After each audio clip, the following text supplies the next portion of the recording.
Hi, I'm Danger Dan Jers, the host and GM of the D&D Real Play podcast, D&D Dark. Join us on Wednesdays for an absurd, over-the-top comedy horror adventure, starring some of history's most infamous monsters. I'm Ben Magnan. I play Mary Frankenstein, our barbarian. I am Daniel Cruz. I am playing Imhotep the Mummy, our cleric. I'm Jordan, and I play Larry Talbot, a lycanthropic warlock. I am Grayson, playing Jet Griffin, the Invisible Man, the party's rogue. I am Aaron. I play the Phantom of the Opera, our bard. For more information, go to dndarkpodcast.com and listen to us anywhere you find podcasts. Let's go. Master of all things tabletop. With the Paladins of Podcast. They ruin the games you love by talking rules that suck, how to build kick-ass encounters, destroy worlds, and really get your players invested. So go ahead and throw that fistful of dice at someone. Because we're going on a side quest. What's up, everybody? Welcome back. Oh, same time. Eli, good morning. How are we doing today? Are you more of a left earbud or a right earbud? I wonder if we came out both at the same time, or if hopefully they got surround sound. That would be way cool, because our technical aspect of this technically is stereo. We have a left channel and a right channel, and you and I both take up one of them. So I hope we don't alternate, because that would be very confusing. No, it is. However, I forgot the technical word. If you have surround sound stereo headsets, we're in one ear each. However, if we are in a mono style headset, we come out of both at the same time. Oh, yeah. So, what I meant is, like, if between episodes, like one episode I'm in the right ear, the next the left. Oh, yes. Actually, sometimes we do switch. Oh, okay. So what's really neat, though, I mean, it's a music technique, which is really cool, but it allows you as a listener to feel like you're in the room talking or in the middle of two different people, which is great for our podcast. But if you're listening to it in the car, it's totally off. Like it's the magic is lost. Is what I'm going to say. The magic's lost. Well, let's get this magic working.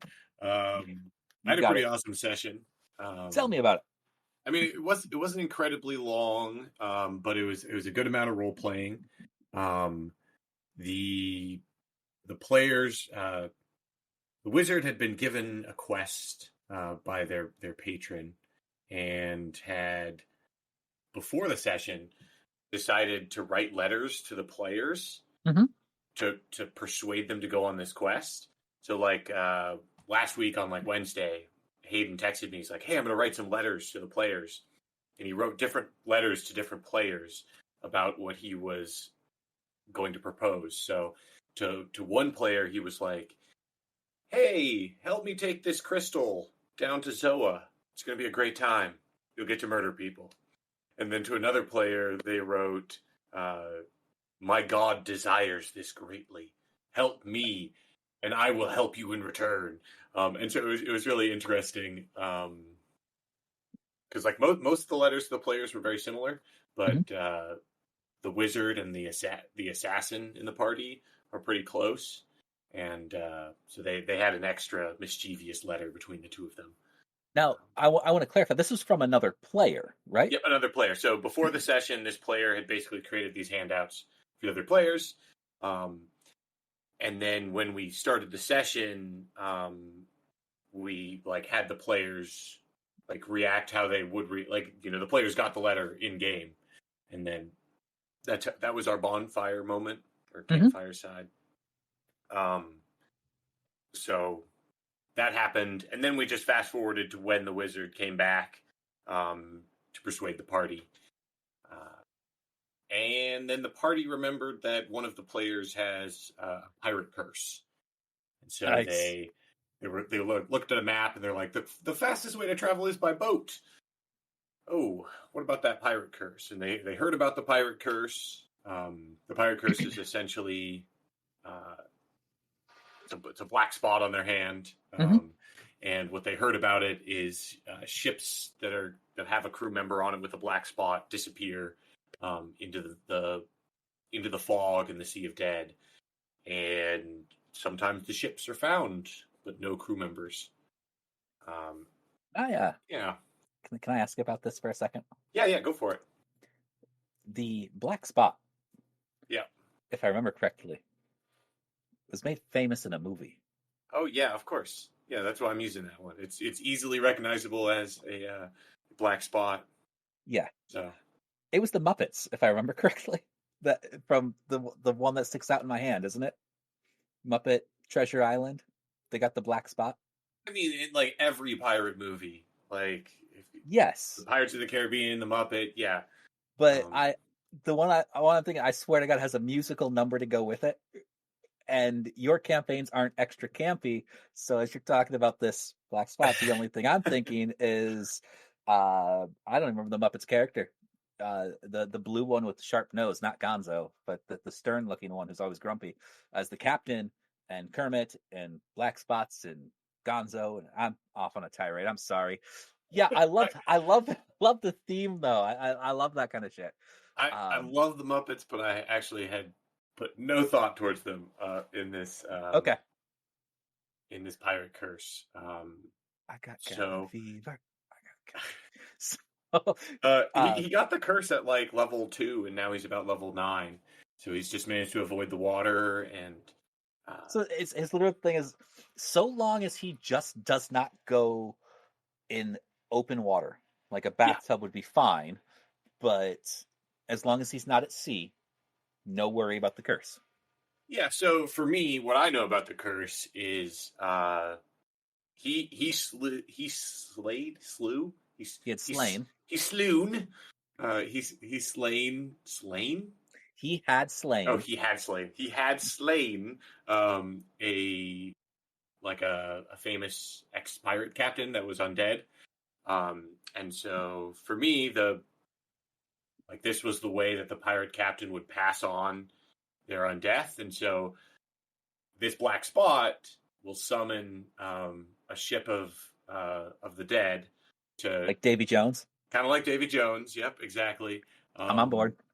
And their goal will be to capture the person with the black spot and then take them to the undead pirate council to see if they're worthy of the captaincy that they slew, right? So all the captains of the undead pirate council will give this curse to whoever kills them to see if they're worthy of being the next undead pirate captain. The next Dread Pirate Roberts. Exactly, the next Dread Pirate. Now, when they initially go, this is super interesting to me. I love how this builds into like world building and lore, which is all stuff that we try to talk about. When they go to the Undead Pirate Council. Oh yeah, I have no intention of them going to do that. Like I don't have that all planned out yet. Just to say, this is just what I have built around the curse. That's okay. I just have two questions. Happens. Yeah, go two for it. Questions. All of from how I understand so far, the Undead Pirate Council is undead. Yep. The player with the curse will be taken while alive. Yep. So, what happens? Do they get to man the undead crew while alive, or do they have to die to take the mantle? And if they have to die, do they get to make the choice? And what happens if they don't make the right one? The goal is that they, like, if they choose, like, if they go to the pirate council and the pirate council is like, yeah, you're cool, you're worthy of being a pirate captain, they basically will release them with the intention of leading their pirate ships probably to take more loot.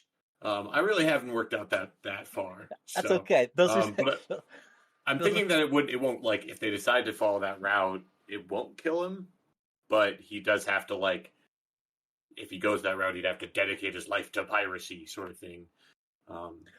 What about dedicating his unlife to piracy? Regardless of whatever he does, he has already been deemed worthy to be cursed by undeath, and he has sold his service to the pirate kings. Yeah, that's cool too. I like that aspect because regardless of what he does in life, no matter how good or evil, his fate after death is done. Like, he's already made that deal. So depending on the character aspect, I mean, hey, they can go wherever they want to go. Yeah. So that's sitting out there. They're currently planning on going to a city that's right on the edge of the Sea of Dead. Okay. So I'm planning on like using that as a looming threat. Yeah. I might have some undead start to follow them and shadow them. But I think the party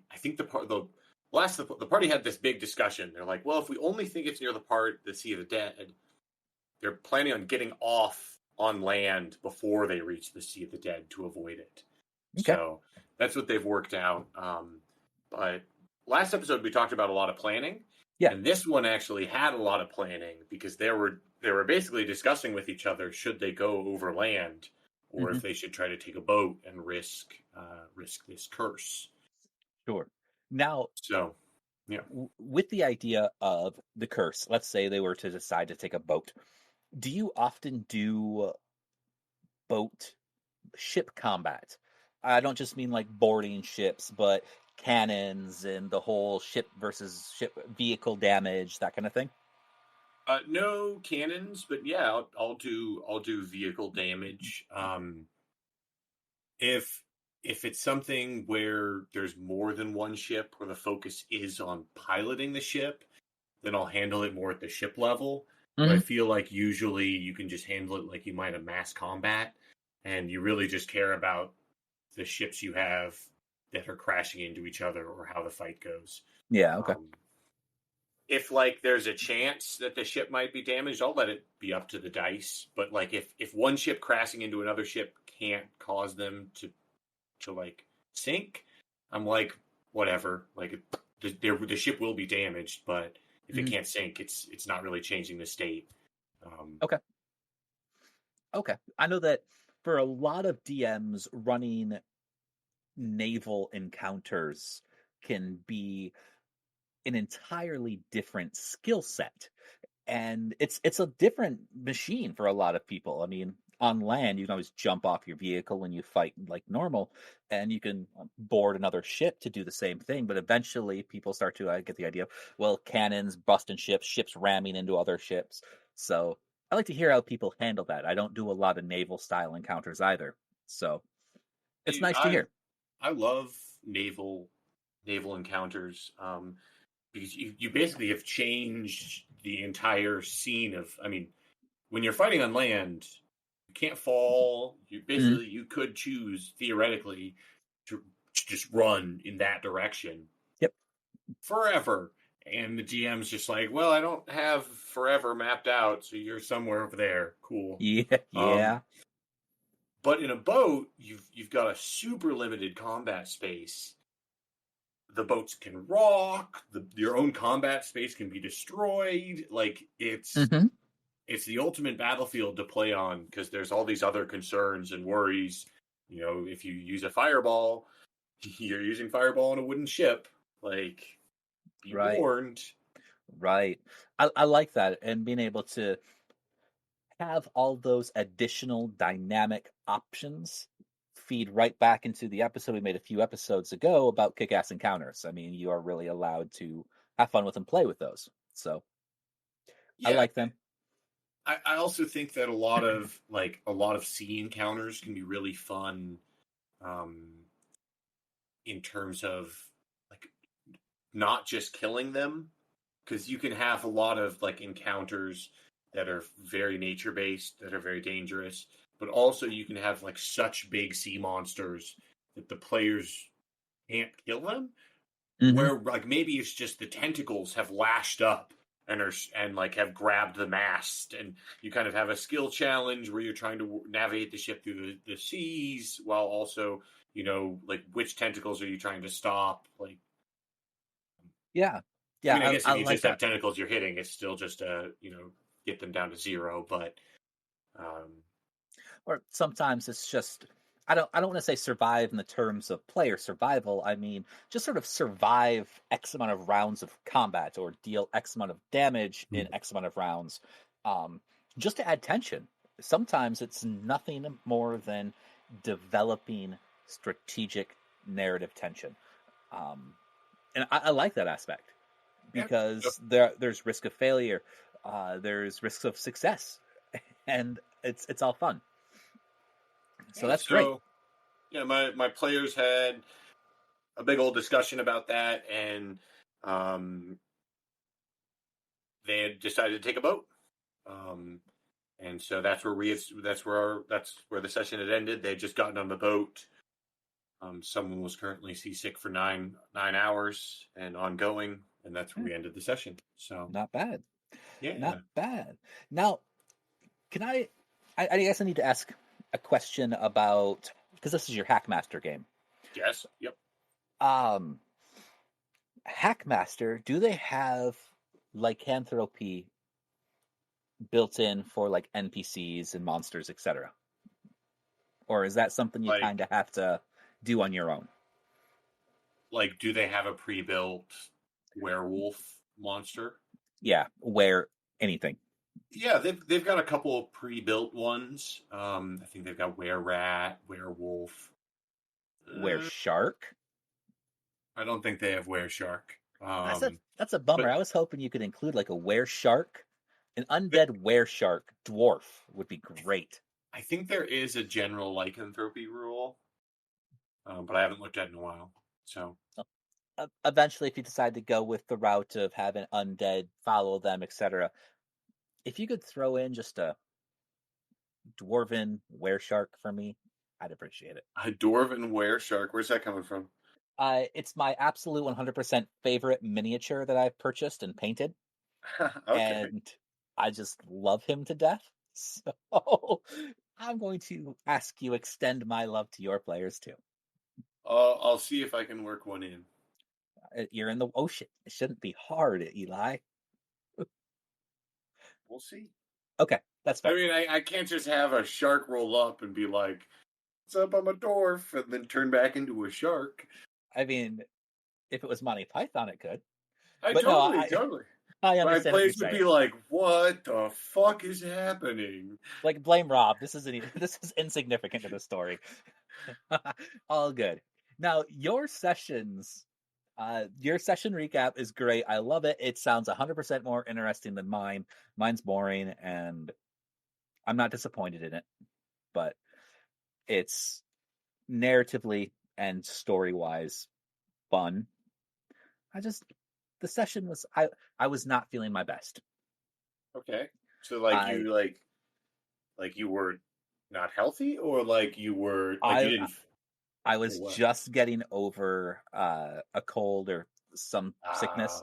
Also, last week's episode ended up going out late. I ended up getting super sick and not getting any editing done or anything, and it felt good enough to run the session, not contagious, but by the end of the night, I was exhausted and drained, so I wasn't 100%. In my session, my players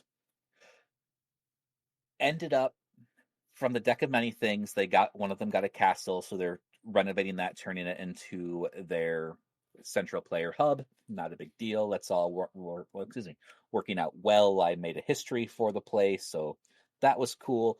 I finally enacted UV reactive pens for secret messages on my handouts and stuff.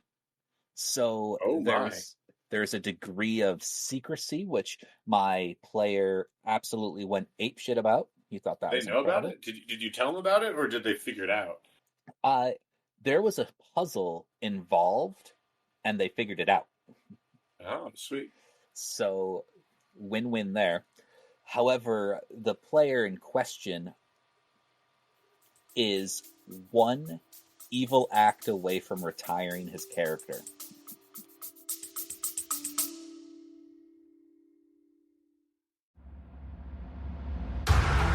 Are you looking for a D&D podcast with a dark side? Something more like Game of Thrones and less like Monty Python? Tale of the Manticore is part dark fantasy audio drama, part solo D&D RPG. There's no plot armor here. The dice make all the important decisions. Join me as I resurrect the excitement, wonder, and emotion of old-school D&D. Made for a mature audience, Tale of the Manticore is both a fiction and a game. It's the story where chaos rolls.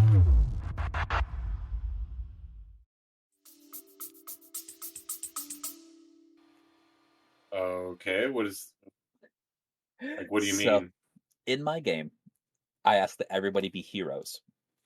Okay. And this particular player, in his quest to be absurd, I don't know if that's the proper way to say it. He had drawn 9 cards from the deck of many things. And Okay. it changed his perspective on many different events that had happened, and a lot of shit transpired because of that. So in natural character progression, he became very single-minded in pursuit of his goals, and thus adopted the ends justify the means philosophy. Okay. And my game requires them to be heroes, and he hasn't redeemed any of these actions yet. He sees nothing wrong with them. And I've told my player, I'm like, hey, if you do one more willing, knowing evil act, we're going to retire your character as a player character, and you'll be an NPC working in the background. And he's fine with that. He likes the idea. But it's just interesting. So what's the issue? There is no issue. Like I said, it's more narrative. It's fun. It's just over the session, it did not feel like a thrilling session to recall. All my players had a good time. Just talking about it, I'm like, it doesn't seem exciting. There were a few combats. There were a few hurrah moments, and my party was, why don't you ever listen to us, when my on Knife Edge player decided to do something else. I'm like, why don't you listen to us? This screwed you over. And it did. And he's like, but this is what my character would do, and I'm okay with it. And they're all okay watching him burn his own bridges. So, like, if they were all having fun, like, was there any big issues with the session? Like, no, it just does not seem fun for me to recall. And that could be because I was not feeling my greatest by the end of the game. And like, we called it at 10 p.m. my time, and by 10:05, I was asleep. I was done. I don't even know if they were out of the driveway yet before I was down. I think oftentimes I also have negative, like, sometimes I'll have a lot of negative thoughts about a session. Like, I'll run a session, and then, like, you know, I'll be thinking about it, and I'll be like, oh man, probably should have done that. And I'll be thinking about it a lot for the next few hours. But that's just in the short term. Usually by the next day, I'm like, nah, that was a great session. So I think I can always nitpick a good, like, a session, even if it was great. You know, there's an extra detail I should have thrown in here, something I could have done here. Oh, wait, that guy had dropped that. Like, that shouldn't have been in his hand, but, like, probably stuff that isn't even noticed. And then I'll just make notes for myself on what I can do better next time. So. I do sometimes. In fact, I actually ended up reaching out to the player where they're on this knife's edge. And I'm like, hey, is it bad that I feel like I focus on some of the wrong things? And they're like, well, what do you mean the wrong things?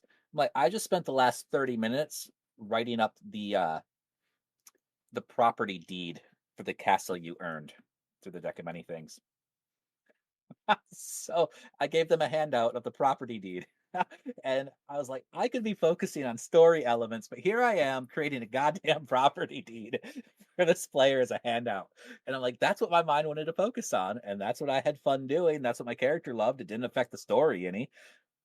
It's just one of those small little things that help fill their folder, but at the same time, it hit me. I'm like, maybe this is not the content that I need to focus on at the moment. Sometimes I get that, but I also think, you know, if you've got creative juices flowing, use those juices wherever they direct you, right? Yeah.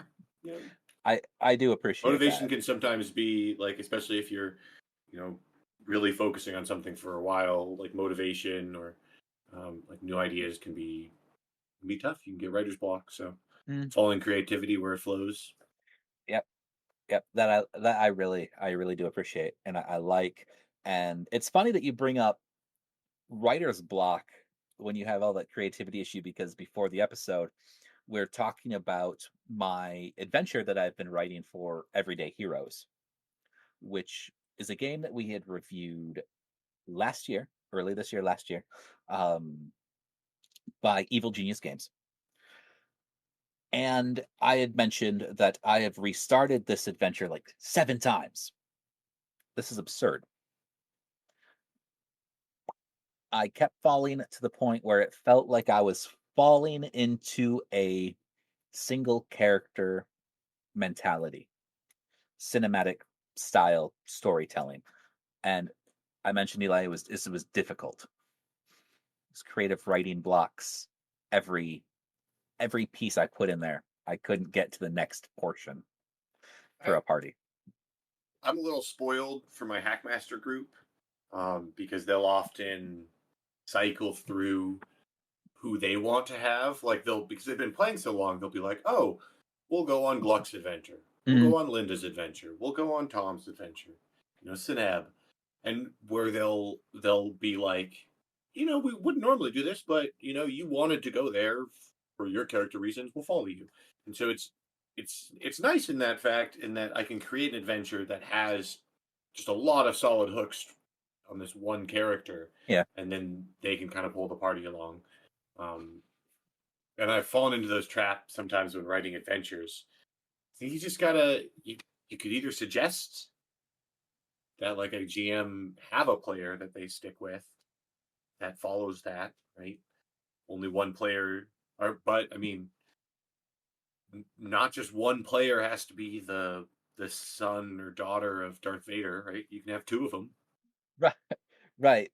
What I ended up doing, and where I'm at right now, is the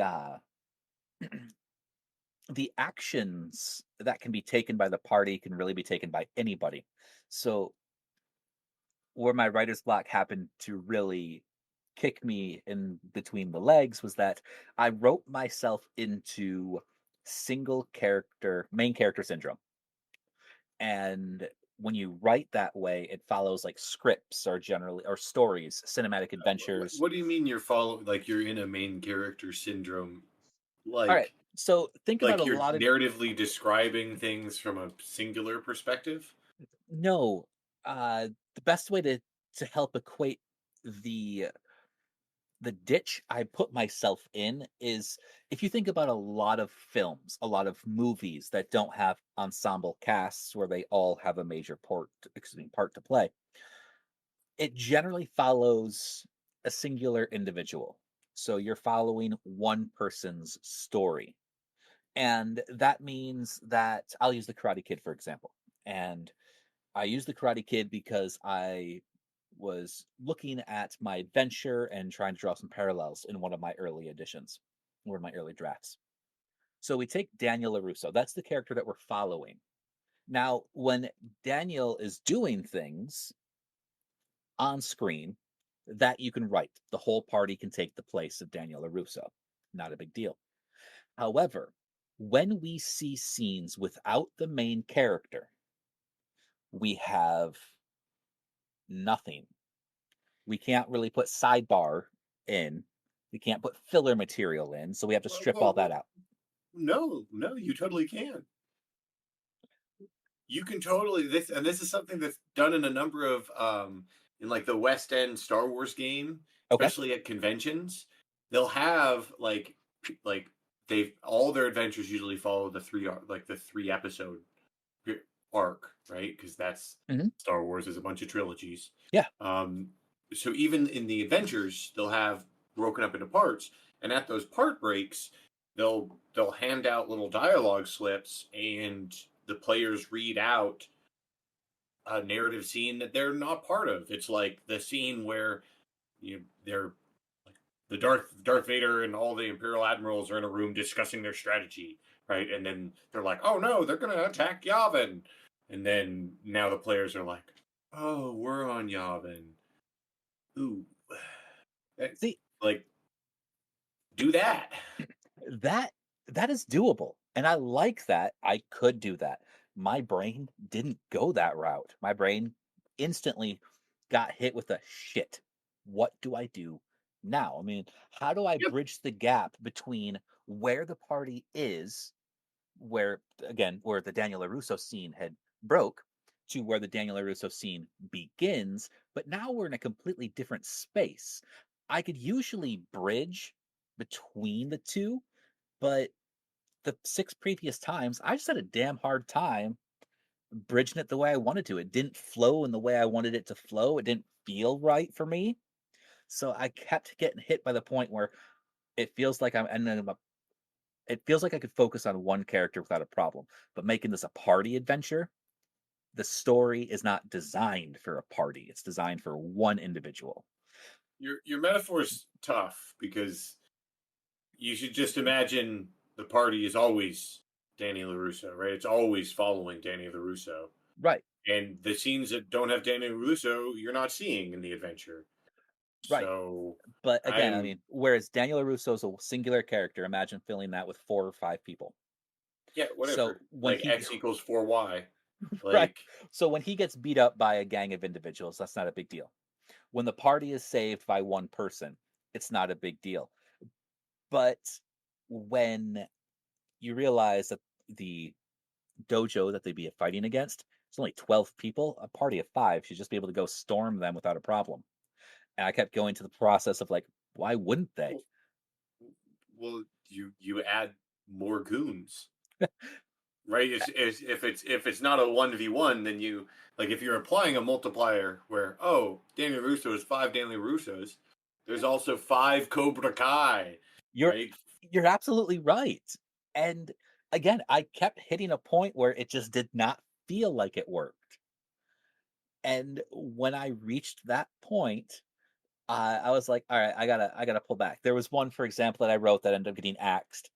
In the Karate Kid, they go through like the ice block challenge. I think it's the 3rd one or the 2nd one when he's in Okinawa. I'm like, cool.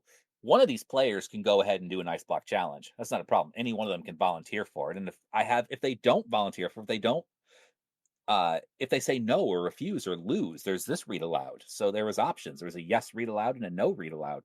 And like this is solid, but once I get that figured out and I get to the next point, how do I keep branching the elements from the films into the story? I was like, I don't like it. I kept getting stumped. I kept not liking how much time I was putting into figuring out how to work around my stump. So I just restarted. Maybe you're focusing too much on the Karate Kid franchise. It's only the first one that I had pulled out from. I've actually looked because I want to go with something that feels like an old school kind of like 1970s pulp kung fu action film. Well, what about like Road Warriors? Decent. I'm pulling some inspiration from there. I'm pulling inspiration from a lot of different resources now, and instead of kind of recapping the memories or watching a quick scene, I'm just pulling out what I remember and adapting for groups of people. Well, like it sounds like you're trying to make a movie into an adventure, and that's really difficult.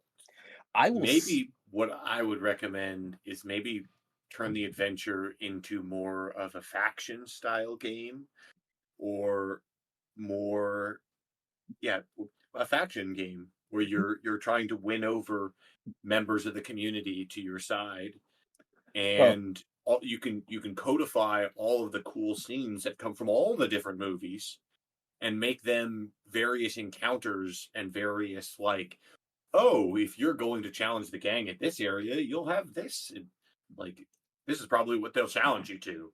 And now, then that is where I've started to kind of go, and I've pushed back into a more linear format, like we had talked about before the episode, which is good for a lot of pre-made adventures.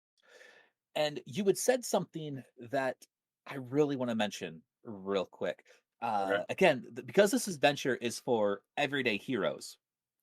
Yeah. It's designed as the core book, all of their adventure modules are described as a cinematic source book. I mean, I have Universal Soldier, Rambo. We looked at The Crow earlier. Yeah. So they're turning these films into adventures, which is difficult.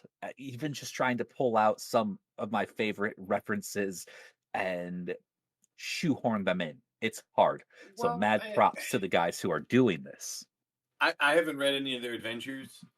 Besides The Crow and the other one we reviewed. Oh yeah, those ones. But I think if you're going to write, if you're just going to gamify a movie, I think that's easy to do. Because if you run one of those things, all the people that are coming to sit down, they know that they're buying into that movie, right? So you don't have to worry too much about the premise, right? Like if you're playing a Die Hard movie, you can't just leave Nakatomi Palace. You're right. You're just like, I don't have a wife, whatever. Bye. Right. But if you're playing a Die Hard movie, you care about your wife. You are trying to stay alive, right, and save her. So you stay in the tower. Yes, and again, I mean, it shows the difference between the group of individuals who are attacking these projects, knocking them out of the park, and me trying to both create something original with essence of established material without trampling all over it.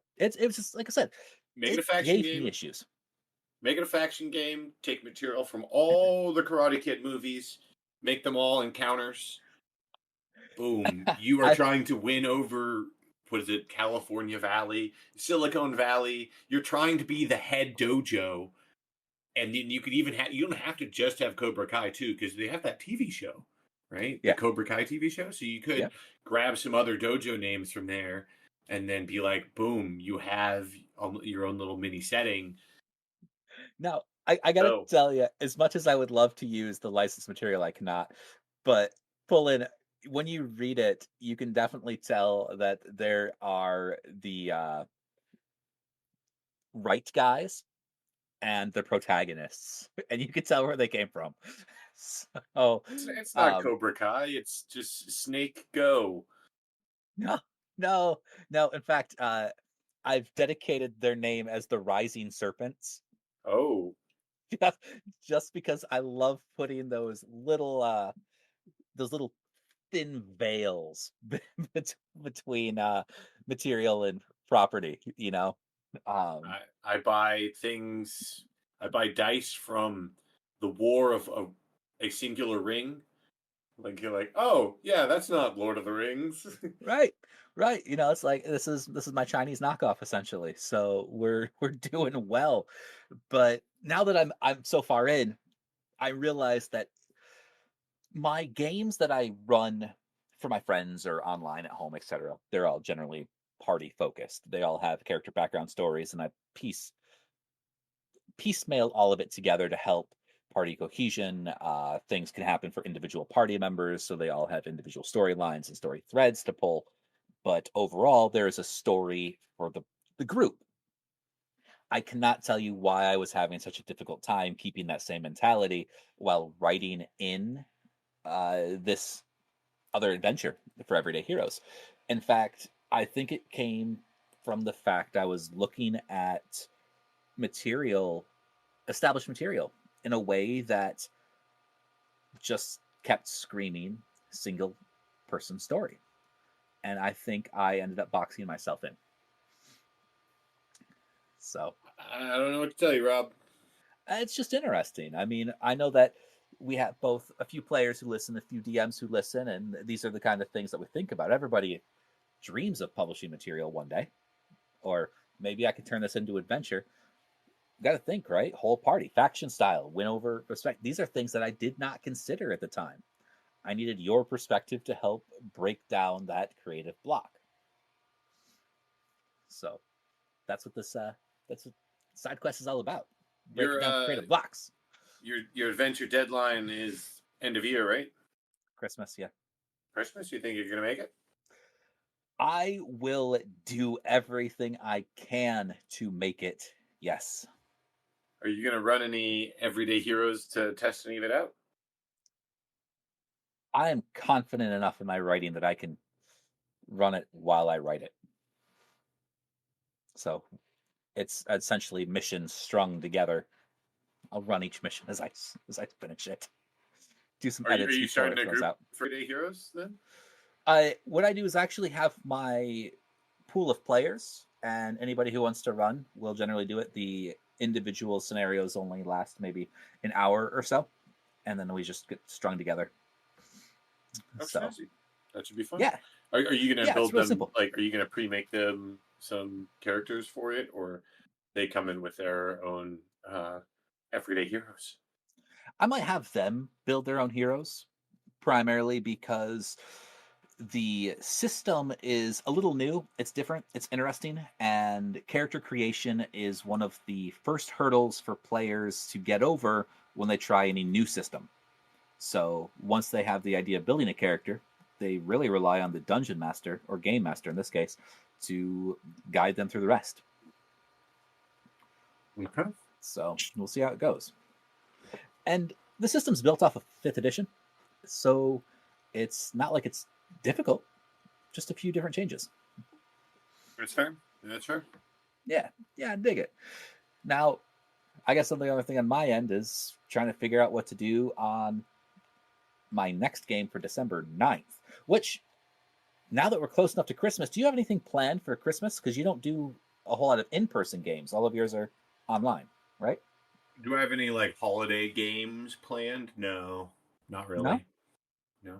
Although on Thursday, or I guess I should also. I had a second session. I had a second session that was canceled.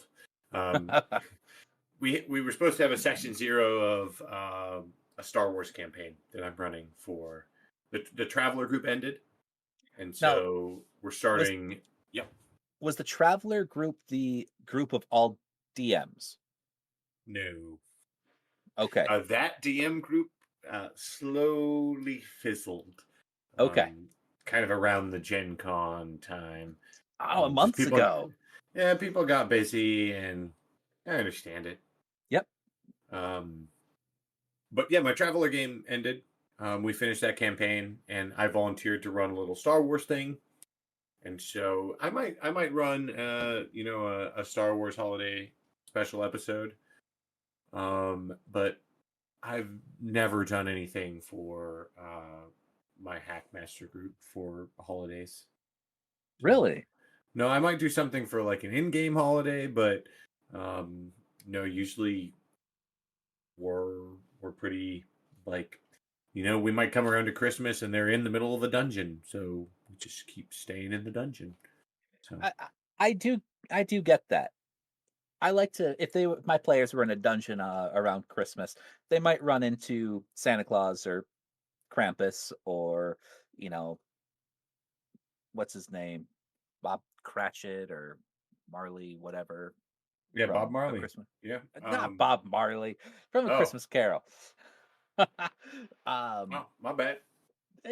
That kind of thing. Throw those elements in just to help spice up the season. Yeah, I don't typically do that. Just never been my flavor. I think it's a little. I mean, yeah, little fantastical for me. That's cool. That's cool. I love that everybody who's on any side. I don't do it for every holiday, so I do it for Christmas. That's really the only one. This year, my group and I were actually doing one of my groups and I were doing a Secret Santa White Elephant style gift. So, yeah, that actually would be kind of cool. I might steal that idea. Yeah. Give me gifts, players. So, yeah, we're all getting together early for a potluck. We're all my wife and I are gonna cook a turkey, and one of our players is bringing potatoes, some of us a few salads, some desserts, drinks, etc. Have a potluck, start early, do a White Elephant gift exchange before game, and then jump in. Yeah, I might, now that it reminds me, I might commission some art from one of my players maybe for some other ones. Yeah, that'd be great. That'd be great. Connor's an amazing artist.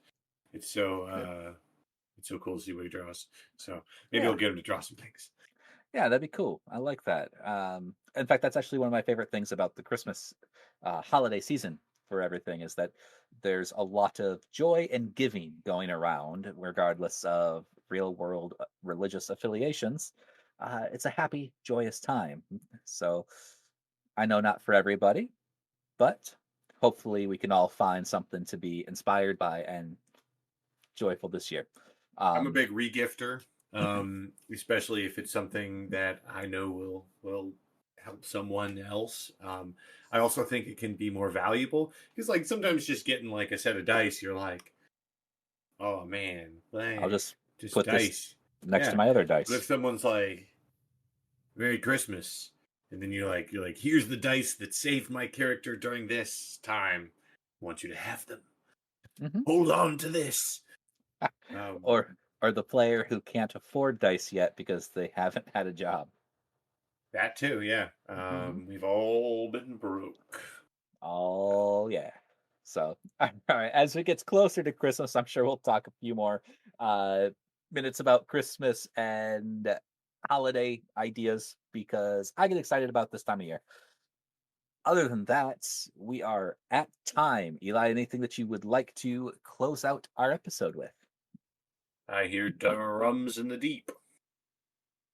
Sounds good. I like drums.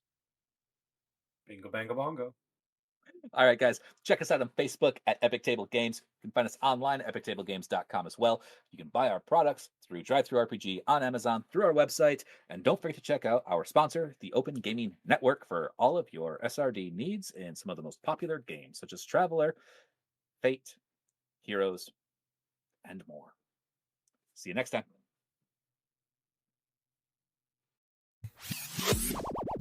Okay, new intro. We've changed the name, and we're still using the word paladin. Paladin. I mean, it hasn't been used in the English language in about 200 years, but okay.